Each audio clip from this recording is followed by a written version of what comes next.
This next bit I picked out because I felt like you and I both being kind of more wallflower type personalities. This Me? very What? relevant for us. From chapter 6, Finding One's Pack and Love for the Soul. She says, "Hold out, hold on, do your work. You will find your own way." At the end of the tale, the swan recognized the duckling as one of their own before he even does. And that's rather typical of the exiled woman. After all the hard wandering, they manage to wander over the frontier into home territory, and they often don't realize that for a time, people's looks have ceased being disparaging, or maybe are just neutral when they're not admiring and approving. And one would think that now that they're in their own sort of psychic ground, they would be deliriously happy, but no. For a time at least, they're terribly distrustful. Do these people really regard me? Am I really safe here? Will I be chased away? Can I really sleep with both my eyes closed now? Is it all right to act like a swan? After a time, suspicions are dropped, and the next stage of coming back to oneself begins acceptance of one's own unique beauty. That is, the wild soul from which we are made. There's probably no better or more reliable measure of whether a woman has spent some time in ugly duckling status at some point or all throughout her life than her inability to digest a sincere compliment. Although it could be a matter of modesty or it could be attributed to shyness, although too many serious wounds are carelessly written off as nothing but shyness, more often a compliment is stuttered around because it sets up an automatic and unpleasant dialogue in the woman's mind. If you say how lovely she is, or how beautiful her heart is, or compliment anything else her soul took part in, or inspired, or suffused, something in her mind says she's somehow undeserving, and you, the complimenter, must be an idiot for thinking such a thing to begin with, rather than understand that the beauty of her soul shines through when she's being herself.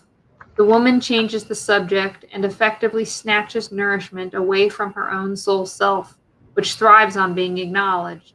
So that is the final work of the exile who finds her own to not only accept one's own individuality, one's specific identity as a certain kind of person, but also to accept one's beauty and shape of one's soul and the fact that living close to the wild creature within transforms us and all that it touches.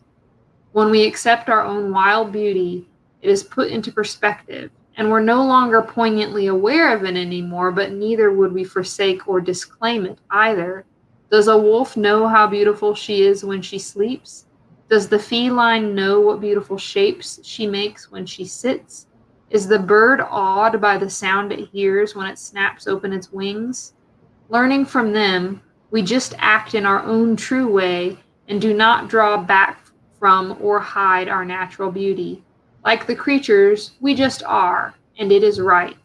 For women, this searching and finding is based on the mysterious passion that women have for what is wild and innately themselves. We've been calling this object of yearning the wild woman, but even when women do not know her name, even when they do not know where she resides, they still strain toward her. They love her with all their hearts. They long for her, and the longing is motivation and locomotion. It is the yearning that causes us to search for the wild woman and to find her.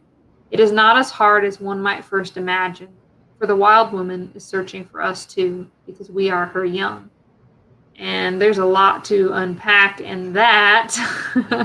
But I think I can clearly, yes, I have been click, click, click, click through all of those stages at some point in my life. You know, yeah. Yeah.